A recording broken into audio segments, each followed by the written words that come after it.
Hello बच्चों, स्वागत है आपका वापस से वाई एकेडमी की चैनल पे।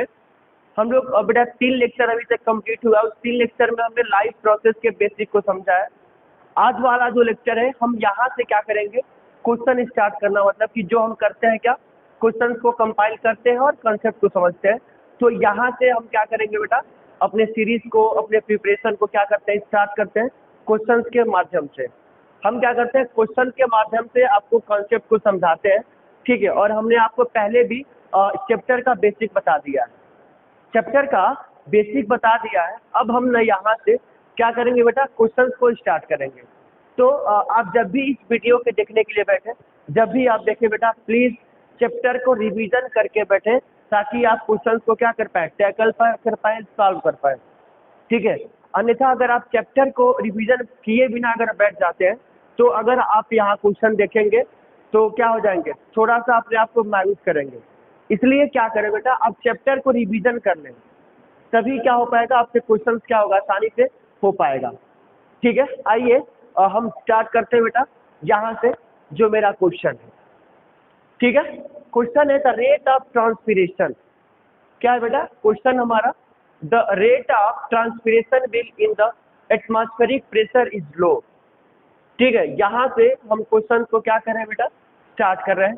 पहला क्वेश्चन है, देखिएगा क्या है, क्वेश्चन नंबर 1 है, ये ऑप्शन ए, बी, सी और ये क्या हो जाएगा, सॉरी क्या कर दिया, 1 मिनट, ये हो गया बेटा डी, सी, डी और ए बी सी डी आपके क्या है ऑप्शन। तो यहाँ पर लिखा है कि the rate of transpiration will if the atmospheric pressure is low. कह रहा है कि जब एटमॉस्फेरिक प्रेशर क्या होता है, लो होता है।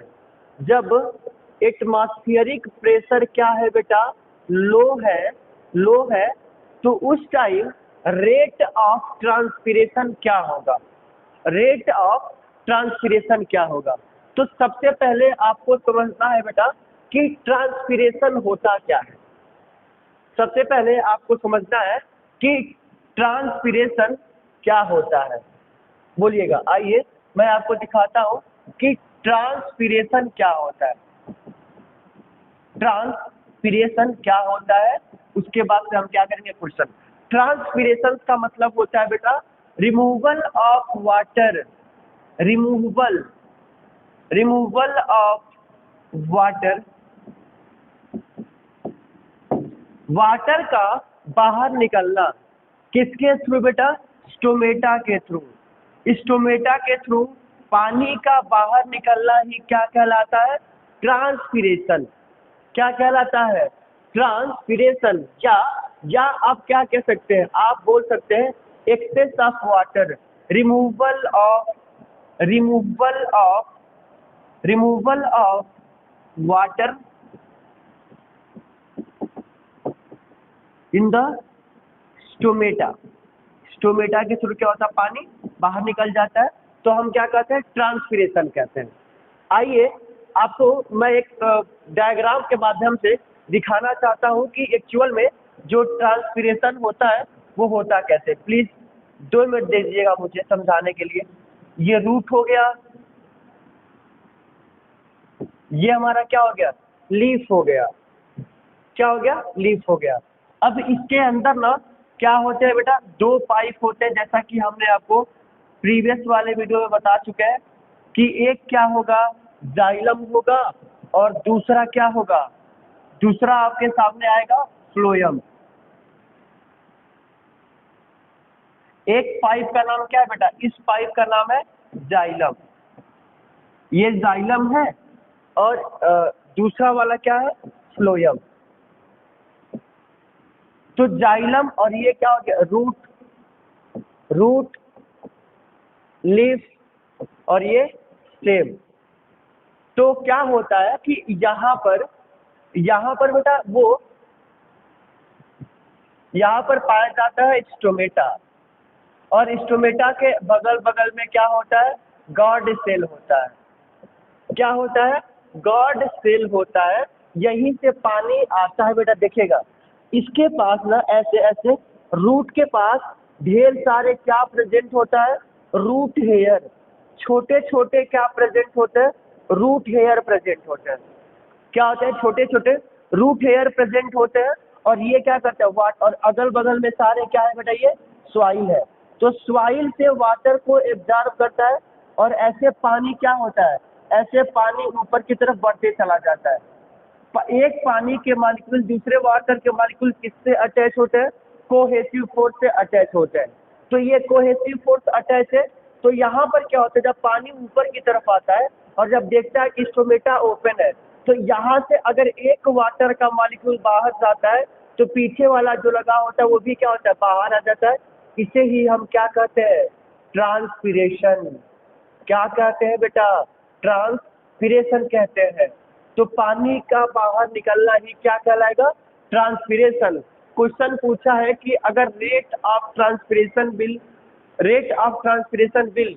Is the atmospheric. जब रेट ऑफ ट्रांसपीरेशन क्या होगा कि बेटा ये प्रेशर लो होता है। बताना है आपको है कि ट्रांसपीरेशन जो है, rate of transpiration will if atmospheric pressure is low. क्या है, एटमॉस्फेरिक प्रेशर लो है। क्या है, एटमॉस्फेरिक प्रेशर बेटा लो है। क्या है, लो है।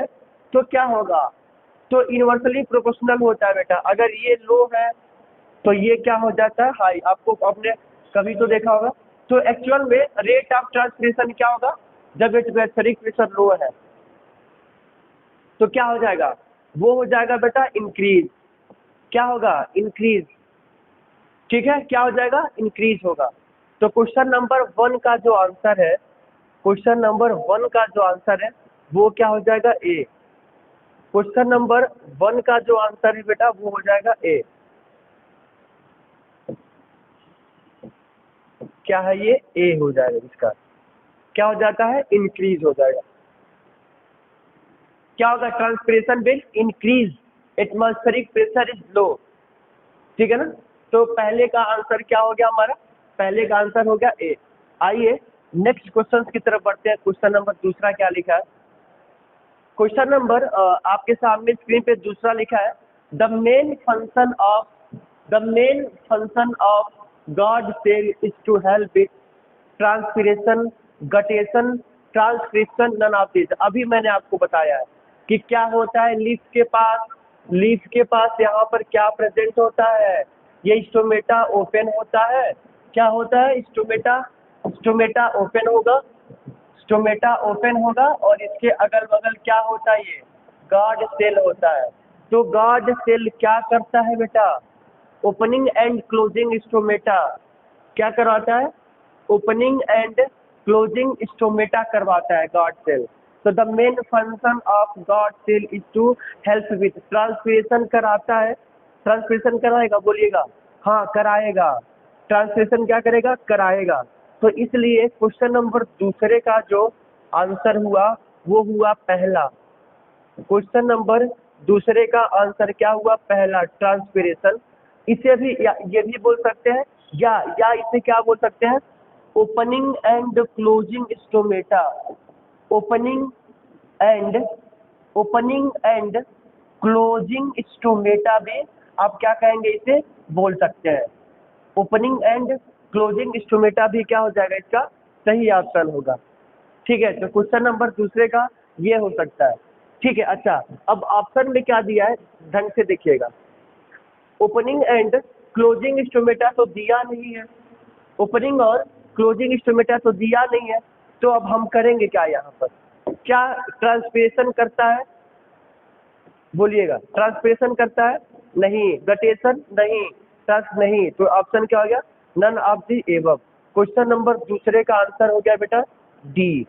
दूसरे का आंसर क्या हो गया, डी। आइए अब अगले क्वेश्चन की तरफ बढ़ते हैं। क्वेश्चन नंबर 3 बेटा, गार्ड सेल का मेन फंक्शन होता है ओपनिंग एंड क्लोजिंग स्टोमेटा।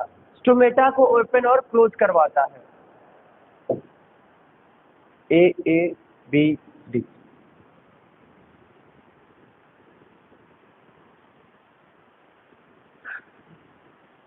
ए ए ए ए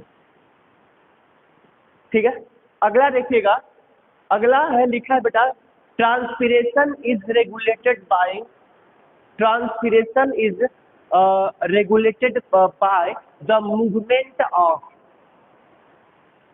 ठीक है, transpiration regulate by the movement of parenchyma cell, नहीं गॉड सेल, हाँ क्या करता है, जो गॉड सेल होता है वो क्या करवाता है, ट्रांसपीरेशन का रेगुलेट कराता है, तो इसलिए इसका आंसर क्या हो गया बेटा, बी हो गया।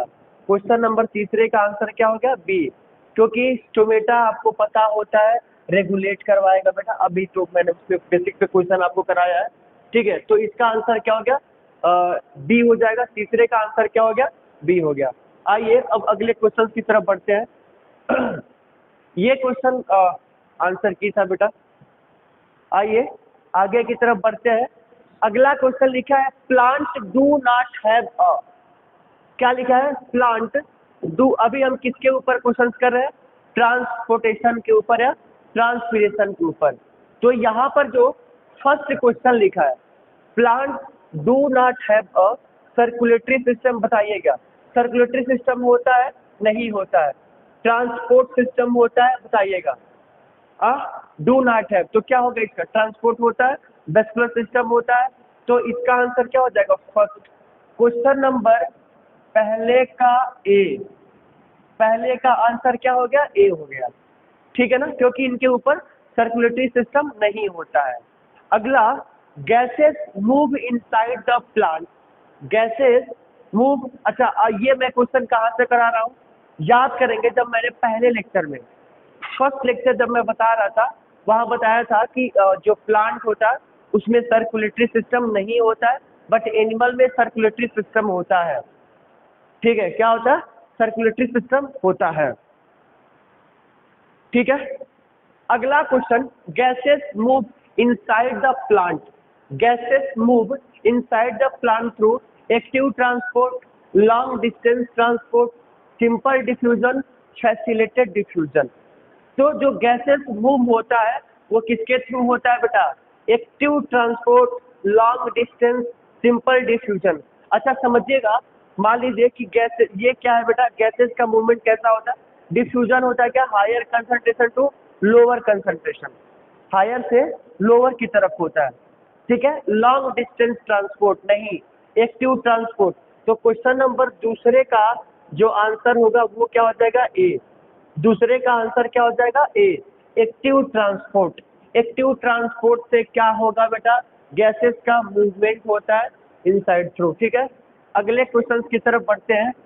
अगला क्वेश्चन है तीसरा, तीसरा क्वेश्चन देखिएगा क्या लिखा है, तीसरा क्वेश्चन लिखा है as compared to animal, as compared to animal plant need to move molecular over, क्या लिखा है, as compared to animals plant need to move molecules over long distance, short distance, moderate distance, cyclic pathway.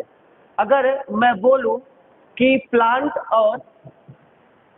और animal में compare किया जाए तो plant के जो मूव होते हैं मॉलिक्यूलर मूव वो कैसे होते हैं, लॉन्ग डिस्टेंस, तो आपको पता है मैंने आपको स्टार्टिंग में ही बोला था, समझिएगा कि प्लांट क्या होता है बेटा, प्लांट में जो मूवमेंट होता है अगर वो क्या होता है, लॉन्ग डिस्टेंस होता है, क्या होता है, लॉन्ग ट्रांसपोर्ट, क्यों, क्योंकि प्लांट कितने मीटर का होता है, 100 टू 140 मीटर का होता है, तो इसमें क्या होता है, लॉन्ग होता है। और एनिमल में क्या होता है, एनिमल में एक सेल से दूसरे सेल का ट्रांसपोर्टेशन होता है, तो सेल ये है और बी है, तो हम इसे क्या कहेंगे, हम शॉर्ट डिस्टेंस बोलेंगे एनिमल में और लॉन्ग डिस्टेंस बोलेंगे प्लांट में। तो तीसरे का आंसर हुआ बेटा ए, तीसरे का आंसर क्या हुआ, ए, ठीक है, क्या होगा, लॉन्ग डिस्टेंस, प्लांट में क्या होता है, लॉन्ग डिस्टेंस होता है, ठीक है। अगला क्वेश्चन क्या है, question number 4, question number 4 movement of molecule over short distance occur through xylem, phloem, cell to cell, stomata.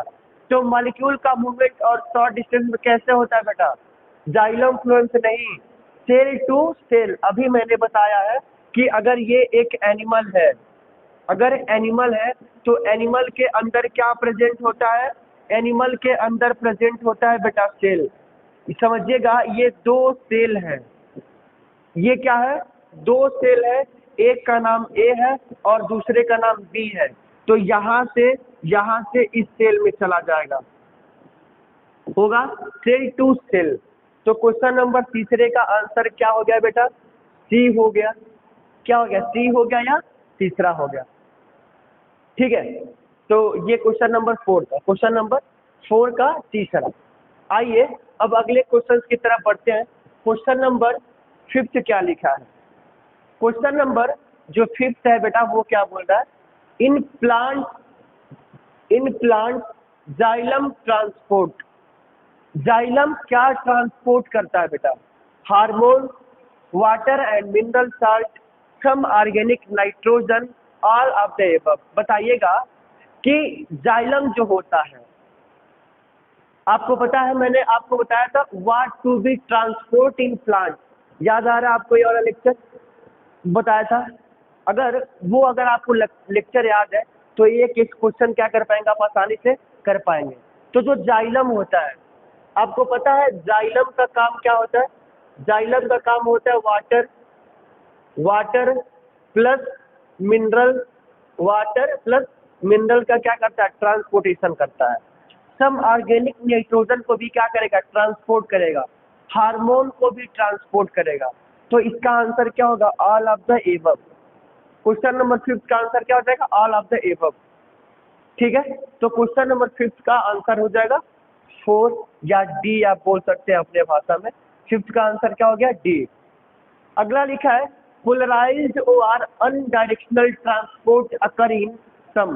Polarised और अनडायरेक्शनल ट्रांसपोर्ट अकर इन सम कार्बोहाइड्रेट, अमीनो एसिड, लिपिड और यहाँ पर बेटा हार्मोन्स होगा।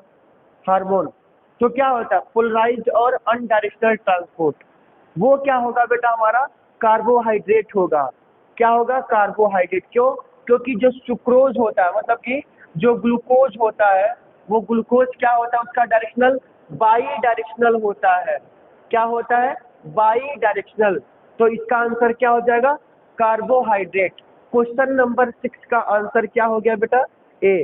क्वेश्चन नंबर 6 का आंसर हमारा हो जाएगा ए। आइए अब अगले क्वेश्चन की तरफ बढ़ते हैं। Question number 7। तो हमने यहाँ तक ट्रांसपोर्ट ऑफ प्लांट कर लिया है। ये वाला जो हमारा है वो है बेटा रेस्पिरेशन। किसका पार्ट आ गया? रेस्पिरेशन का पार्ट आ गया। किसका पार्ट आ गया? रेस्पिरेशन का। क्वेश्चन लिखा है इन विच पार्ट, क्या लिखा है बेटा? इन विच पार्ट, एक मिनट,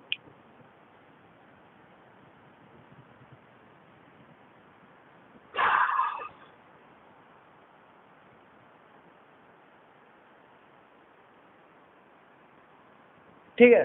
क्वेश्चन लिखा है in which part of the respiratory system gases exchange take place.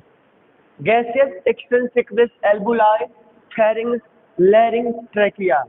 तो अगर आप देखेंगे क्या होता है बेटा? ऐसा एक एल्बुलाई होता है, देखिए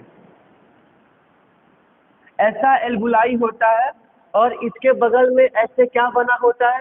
ब्लड वेसल्स होगा। यहाँ पर क्या होता है? ब्लड वेसल्स होता है। तो ये गैसेस का एक्सचेंज करता है। O2 अंदर जाता है, CO2 बाहर आता है। तो गैसेस का एक्सचेंज कौन करेगा? एल्बुलाई। कौन करेगा बेटा? एल्बुलाई। तो पहले का आंसर क्या हो गया? ए। पहले का आंसर क्या हो गया? ए। ठीक है ना, पहले का हमारा आंसर क्या हो जाएगा? ए हो जाएगा। ठीक है, तो आइए अगले क्वेश्चन की तरफ बढ़ते हैं। क्वेश्चन नंबर दूसरा। क्वेश्चन नंबर 2 क्या बोल रहा है? Which of the following statement is true about involuntary breathing. Involuntary breathing का मतलब क्या होता है? जो हमारे कंट्रोल में नहीं होता है। अब कहोगे सर रेस्पिरेशन हमारे कंट्रोल में, तो ऐसे नहीं होता है। ठीक है, तो देखिएगा it is a controlled by the bronchioles, नहीं। It is a control by the pulmonary artery, नहीं। It is the control by the alveolar capacity, नहीं। It is a control by the neurons located in the medulla and pons. कौन करता है बेटा? Brain में medulla और पोन्स होता है जो क्या करता है, इसे कंट्रोल करता है। तो इसलिए इसका आंसर क्या हो जाएगा हमारा? डी हो जाएगा। ठीक है, क्या हो जाएगा? डी। अगला क्वेश्चन क्या है बेटा हमारा? अगला क्वेश्चन है which of the following are parts of the human respiratory system. Human respiratory system क्या लिखा है बेटा? ट्रैकिया, ट्रैकिया लिखा है, डायफ्राम, द लंग्स। तो इसका आंसर क्या होगा? ये तो सारे रिस्पिरेटरी सिस्टम के अंदर आएंगे, तो इसलिए इसका आंसर क्या हो जाएगा? डी हो जाएगा। इसका आंसर क्या होगा? D, all of the above. क्या हो जाएगा बेटा? All of the above. ठीक है, अगला क्वेश्चन क्या है? Which of the following gas is released out during the process of respiration. आपको पता होगा रेस्पिरेशन में कौन सा गैस बाहर निकलता है? Oxygen, hydrogen, carbon dioxide. तो क्या होता है पता है आपको? कार्बन डाइऑक्साइड क्या होता है? गैस बाहर निकलता है। ठीक है ना। अगला question, the tiny air sac present in the human lung is called. Tiny air sac, एल्बुलाई। एल्बुलाई क्या होता है? टीनी एयर सैक होता है जो क्या कराता है बेटा? ऑक्सीजन को अंदर लेकर जाता है ब्लड वेसल्स में, और ब्लड वेसल्स के अंदर जो भी CO2 होता है वो क्या करता है? बाहर निकाल देता है। ठीक है, तो बेटा आज हमने रेस्पिरेशन खत्म कर दिया है। मिलेंगे अगले लेक्चर में कुछ और क्वेश्चंस के साथ। जैसे ये हमारा क्वेश्चन है, what is the end product of the photosynthesis respiration. ये क्वेश्चन है, हम इसे क्या करेंगे? आगे करेंगे। ठीक है, तब तक के लिए ओके, थैंक यू।